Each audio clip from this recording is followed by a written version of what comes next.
Hello दोस्तों, मैं हूं अमरदीप सिंह। आप सभी का स्वागत करता हूं अपने यूट्यूब चैनल सीजीपीएससी नॉलेज में। दोस्तों, जो हमारी 10 मिनट वीडियो सीरीज चल रही थी उसमें आज हमारी 16वीं क्लास है। और आज की क्लास में हम एक बेहद इंपॉर्टेंट टॉपिक आपके साथ यहाँ पर डिस्कस करेंगे। वो है बौद्ध संगति का टॉपिक। आज की क्लास में हम प्रथम और द्वितीय बौद्ध संगति को कवर करेंगे। केवल आप यही पढ़ते हैं कि बौद्ध संगति कहाँ हुई, कब हुई, कौन राजा था, कौन अध्यक्ष था।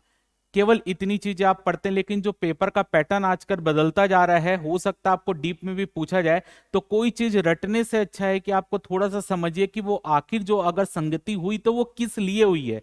तो आज मैं आपको एक स्टोरी के माध्यम से इस चीज को कवर करूंगा कि प्रथम बौद्ध संगति हुई तो किस कारण से हुई, द्वितीय बौद्ध संगति हुई तो किस कारण से हुई। अगर आपको ये वीडियो अच्छा लगेगा तो वीडियो को जरूर लाइक करेंगे, और इससे मेरे को समझ आएगा कि आप लोगों को समझ आ रहा है। तो मैं आगे तृतीय और चौथी जो बौद्ध संगति उसके ऊपर भी आपको क्लास दूंगा, ताकि आपका पूरे बौद्ध संगति का जो भी टॉपिक है वो आपको अच्छे से कवर हो जाए। तो अगर आपको वीडियो अच्छा लगे तो वीडियो को जरूर लाइक करें, चैनल को सब्सक्राइब करें और वीडियो को ज्यादा से ज्यादा शेयर करें।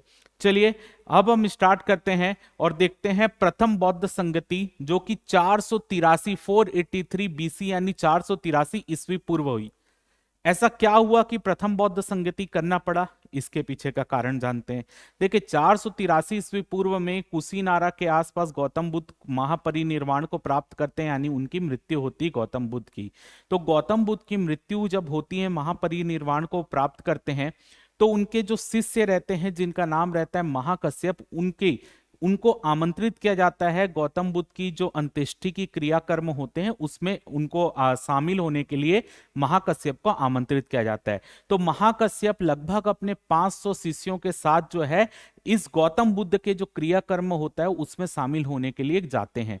तो जब महाकश्यप गौतम बुद्ध की अंत्येष्टि में शामिल होते हैं, तो उनके जो शिष्य थे उसमें से कुछ शिष्य जो ऐसे थे जो कि आप बोल सकते हो अवितरागी थे, और कुछ शिष्य ऐसे थे जो वितरागी थे। ये वितरागी और अवितरागी क्या है? वितरागी का मतलब ऐसे शिष्य जो संसार की मोह माया को छोड़ दिए हैं और गौतम बुद्ध ने जो उपदेश दिए हैं उनको उसी अनुरूप फॉलो कर रहे हैं। ठीक।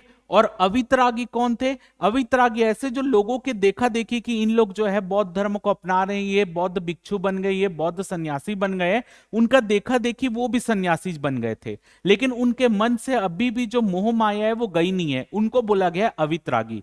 क्योंकि जो गौतम बुद्ध थे वो सभी उपदेश मौखिक रूप में देते थे, और अगर कोई भी उपदेश में किसी भी शिष्य को प्रॉब्लम होती थी, कुछ डाउट होता था, तो वो गौतम बुद्ध से जाकर डायरेक्ट क्लैरिफाई कर लेते थे, और गौतम बुद्ध उनको जो है जो भी दुविधा रहती थी उनकी सबको समाप्त कर देते थे। लेकिन जब गौतम बुद्ध की मृत्यु हो गई, वो महापरिनिर्वाण को प्राप्त कर लिए, तो अब उनके शिष्यों के पास जो गौतम बुद्ध ने उपदेश दिए हैं उनका कोई लिखित फॉर्म नहीं था।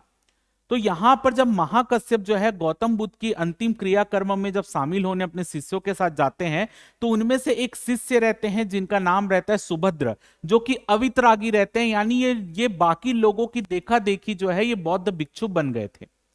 तो ये जो सुभद्र रहते हैं वो वहां पर लोगों को बोलते हैं कि भाई अच्छा हुआ कि हम तो गौतम बुद्ध से परेशान हो गए थे, इनके जो रूल थे, शिक्षा थी, उसको फॉलो करते करते हम परेशान हो गए थे। अब आपको रोने की कोई बात नहीं है, आप जो है आराम से, अब हम जो चाहते हैं वो करेंगे, जो नहीं चाहते नहीं करेंगे। तो ये सब बात जब सुभद्र लोगों से करते रहते हैं और खुद वो महाकश्यप के शिष्य रहते हैं, तो महाकश्यप को ये लग जाता है कि भाई ये जो व्यक्ति है ये किसी की देखा देखी जो है ये यहां पर बौद्ध भिक्षु बना था। अब क्योंकि गौतम बुद्ध के कोई भी उपदेश लिखित फॉर्म में नहीं है, तो ये क्या कर सकता है, लोगों को भ्रमित कर सकता है, उनके गलत तरीके से उनके उपदेशों की आलोचना करते हुए उनकी चीजों को ये लोगों को गलत फॉर्म में बता देगा। तो जिससे क्या होगा भाई, लोग जो गौतम बुद्ध को मानते होंगे उनकी भी उपदेशों को गलत मानने लग जाएंगे।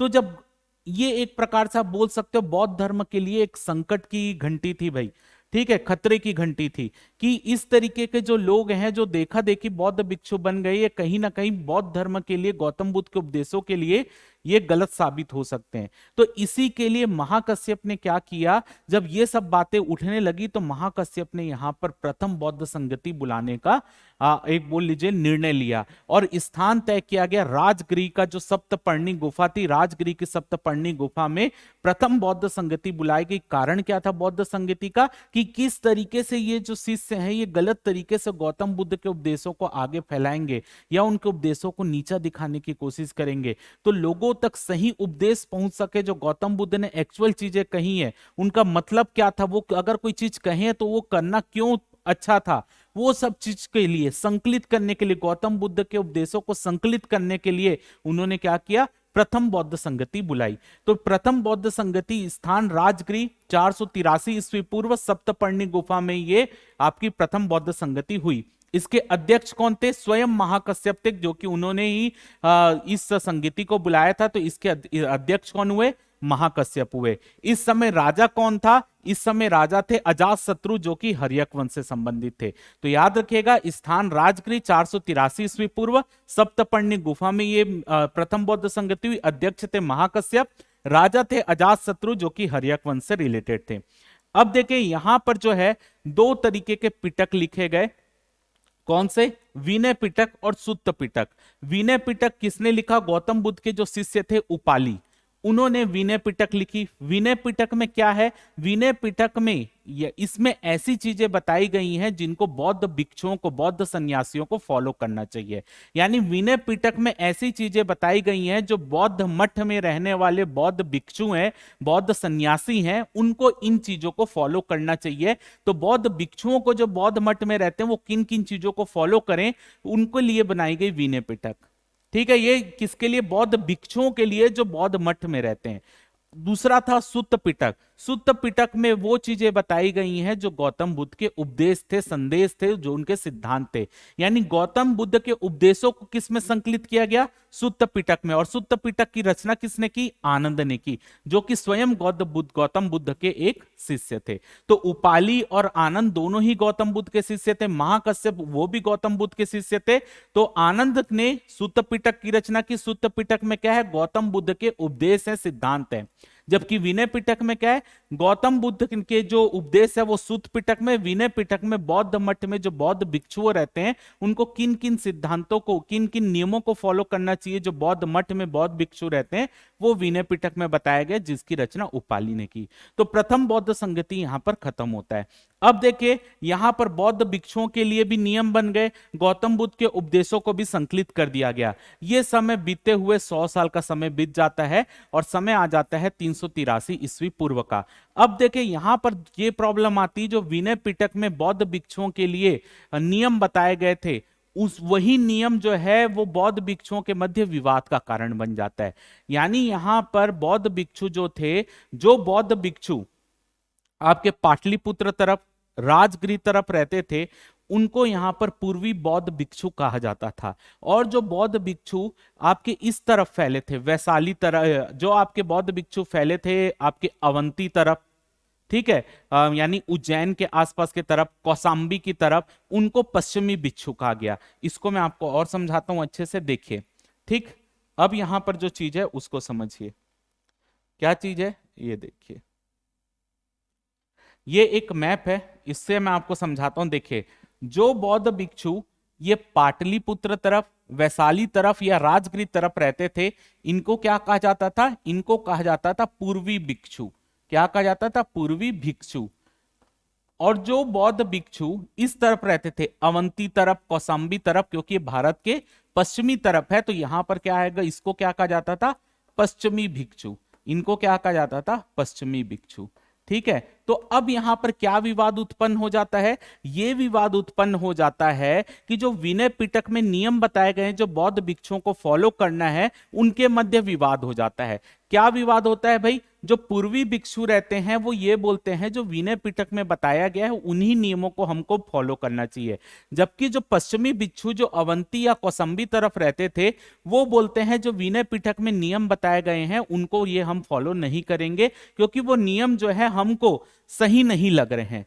ठीक है। तो यहां पर पश्चिमी भिक्षु बोलते हैं हम उन नियमों को पालन नहीं करेंगे जो विनय पिटक में बताए गए हैं, जबकि पूर्वी भिक्षु बोलते हैं जो विनय पिटक में बताए गए हैं वही नियमों को हमको फॉलो करना है। तो इन बातों को लेकर यहां पर विवाद की स्थिति उत्पन्न हो जाती है, और विवाद की स्थिति उत्पन्न होने के कारण जो पूर्वी भिक्षु रहते हैं और पश्चिमी भिक्षु ये दोनों आपस में विवाद में आ जाते हैं, और जो पश्चिमी भिक्षु रहते हैं वो विनय पिटक का ही क्या बोलते हैं, बहिष्कार करने लग जाते हैं।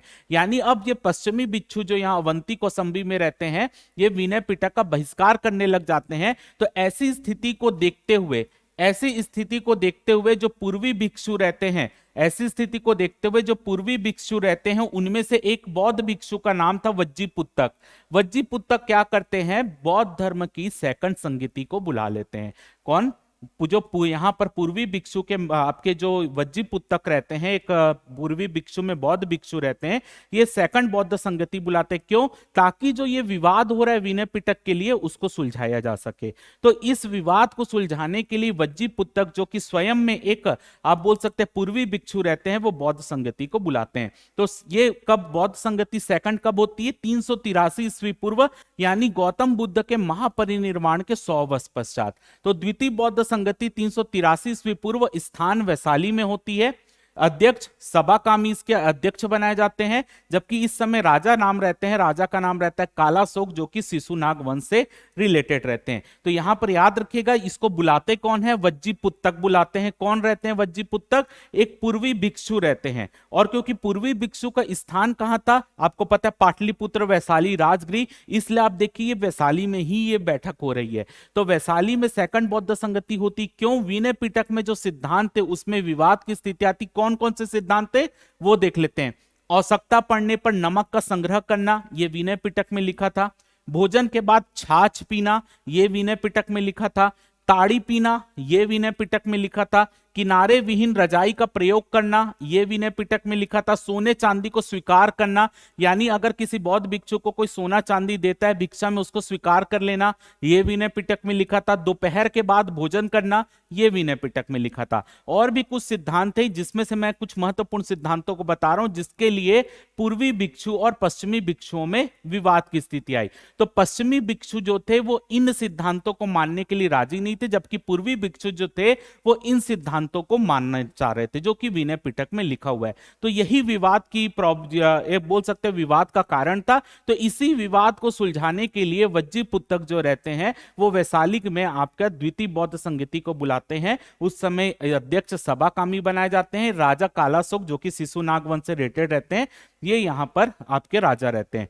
अब देखिए इस बौद्ध संगति में कोई भी परिणाम नहीं निकाला जा सका कि विनय पिटक को लेकर यहां पे विवाद जारी रहा। तो यहां पर आप बोल सकते हो कि जो बौद्ध संघ रहता है वो दो भागों में बढ़ जाता है। एक भाग जो कि आपके जो पूर्वी भिक्षु के भाग थे, जो पूर्वी भिक्षु कौन, जो कि कहां पे रह रहे थे, पाटलिपुत्र वैशाली में रह रहे थे, उन्होंने बोला हम विनय पिटक को मानेंगे, जो विनय पिटक में लिखा है हम उसको मानेंगे। तो जो विनय पिटक को माने पूर्वी भिक्षु, उनके संप्रदाय को कहा गया महासंघिक।